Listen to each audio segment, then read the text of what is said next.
আজ থেকে বেশ কিছুদিন আগে আমি অন্নপূর্ণা বেস ক্যাম্প জার্নি শুরু করি। আমার উদ্দেশ্য ছিল একটাই, এই জায়গায় দাঁড়ায় আমি আমার আম্মুরে আই লাভ ইউ কমু, আমার নানির আই লাভ ইউ কমু। আজকে আমি এই জায়গায় আই লাভ ইউ আম্মু, আই লাভ ইউ নানি। কোনো সময় তোমাকে ভালো সন্তান হইতে পারি নাই, জন্য আমার মাফ করে দিও। তোমরা অনেক কষ্ট সইছ।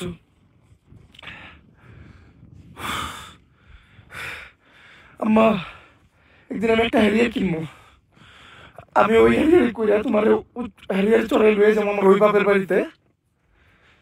সেই বাপের বাড়িতে তোমার অসম্মান করা হয়েছিল খালি তুমি গরিব দেখা।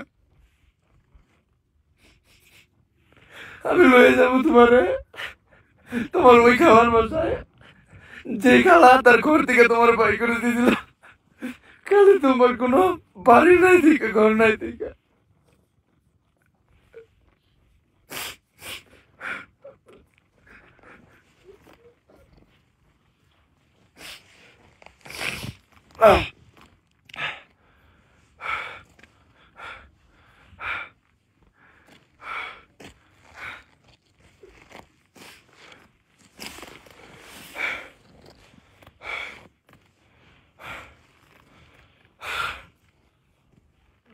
আমি আমার মাল লেগে সব করবো, আমি তোমার লেগে সব করবো।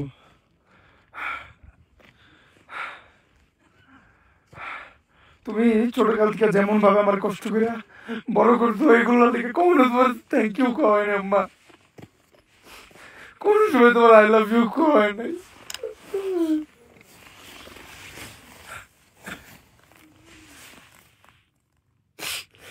I love you, আম্মু।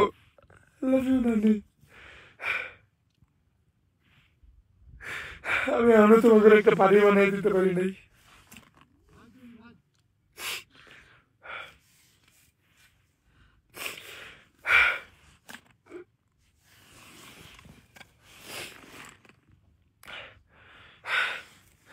একটা ছেলে মানুষ তার মার জন্য সব করতে পারে, সব, এক কথা সব।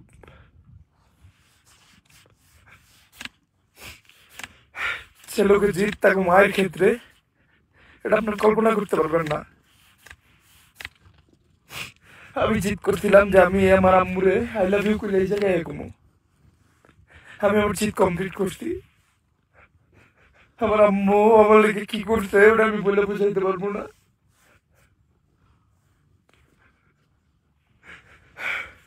তাই আমার মানুষ হাজারটার কথা হোক, কিন্তু আমার আম্মু একটা ওয়ারিয়র, আমার আম্মু একটা যোদ্ধা।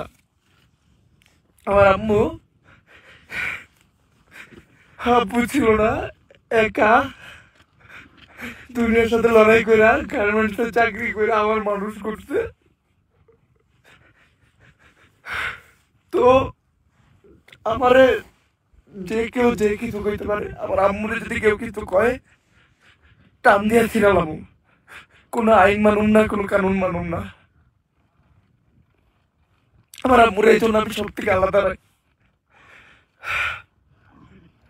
হ্যাঁ, আর আমার নানি, আমি এই দুনিয়াতে সব থেকে বেশি যদি কারো ভালোবাসি এটা আমার নানি। আমার নানি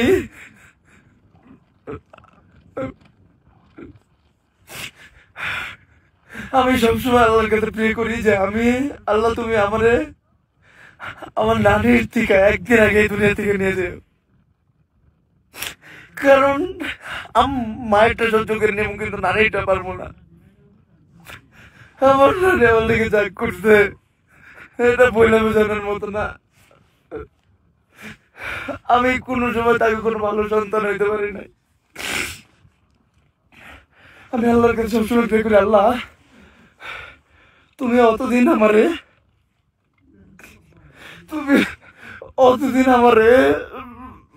কিছু করো না, বা তোমার কাছে নিও না যতদিন আমি আমার আম্মুর জন্য এমন কিছু করে না দিতে পারি, আমার নানির জন্য এমন কিছু করে না দিতে পারি যাতে আমি না থাকলে তাদের কোনো কর্ম না করে খাইতে হয়, তারা যাতে চইলা ফিরা মাথা উঠে উঠে চলতে পারে, তাদের জন্য দিতে পারে, কোনোদিন কষ্ট না করতে হয়।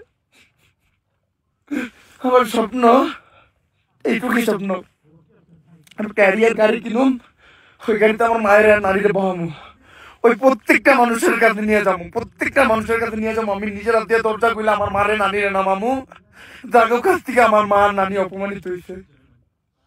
অনেক দেখছি, অনেক দেখছি। সো হ্যালো বন্ধুরা, দেখলেন তো যেই মানুষটা সারাটি জীবন, যেই মানুষটা অনলাইনে সোশ্যাল মিডিয়াতে মানুষকে হাসিয়ে যাচ্ছিল, আজ সেই মানুষটা চোখ দিয়ে পানি পড়ছে, অশ্রু জোরে কান্না করতেছে সেই মানুষটা। সো যেই মানুষটা সবাইকে হাসিয়ে গেছে, সেই মানুষটাকে সান্ত্বনা দেওয়ার মতো কি আছে আপনার কাছে? উমর ভাইকে সোশ্যাল মিডিয়াতে আমরা কখনো কাঁদতে দেখিনি, কখনো এভাবে কাঁদতে দেখিনি। সে তার আম্মুকে অনেক ভালোবাসে, তার আম্মুকে নাকি তার খালার বাড়ি থেকে বের করে দিয়েছিল, তাদের তখন ছিল না বাড়িঘর। আর সে লাইভের ভিতর এই একটা কথাই বারবার বলতেছিল, সে একটা হেরিয়ার গাড়ি কিনবে আর তার আম্মুকে আর তার নানিকে সেই গাড়ির ভিতর উঠিয়ে তাদের সামনে নিয়ে দাঁড় করাবে। উমর ভাইদের আর্থিক সমস্যা, অর্থের সমস্যা ছিল অনেক, তারা একবেলা খেলে দুবেলা না খেয়েও থেকেছে। ক্ষুধার যন্ত্রণা যে কতটা যন্ত্রণাদায়ক সেটা তারাই বুঝে যারা ক্ষুধার্ত হয়ে থাকে। আর আমরা কখনো মুখ ফুটে সামনাসামনি মা বাবাকে আই লাভ ইউ বলতে পারি না, এই কথাটা কখনোই আমরা বলতে পারি না, মা আমি তোমাকে অনেক ভালোবাসি, বাবা আমি তোমাকে অনেক ভালোবাসি। আমরা আসলে এই কথাটা কখনোই বলতে পারি না। হ্যাঁ, এটাই আমরা ছেলে মানুষ। আর উমর ভাই ভিডিওর ভিতর যেভাবে কান্না করতেছে, এই কান্না দেখে তো আপনি বুঝতেই পারছেন হয়তো তার জীবনটা কত কষ্টে কেটেছে, সে কত কষ্টে বড় হয়েছে। এই সোশ্যাল মিডিয়াতে আসার পর উমর ভাই আপনাদের ভালোবাসা এই পর্যন্ত এসেছে, আপনাদের ভালোবাসায় সোশ্যাল মিডিয়া থেকে কিছু উপার্জন করে সে তার মা বাবাকে হ্যাপি রাখতে পারছে, এটাই আমরা খুশি। আমরা সবাই চাই আমাদের মা বাবাকে, আত্মীয় স্বজনকে হ্যাপি রাখতে। সো সবাই ভালো থাকবেন, সুস্থ থাকবেন, সো দোয়া করবেন সকল মা বাবার জন্য।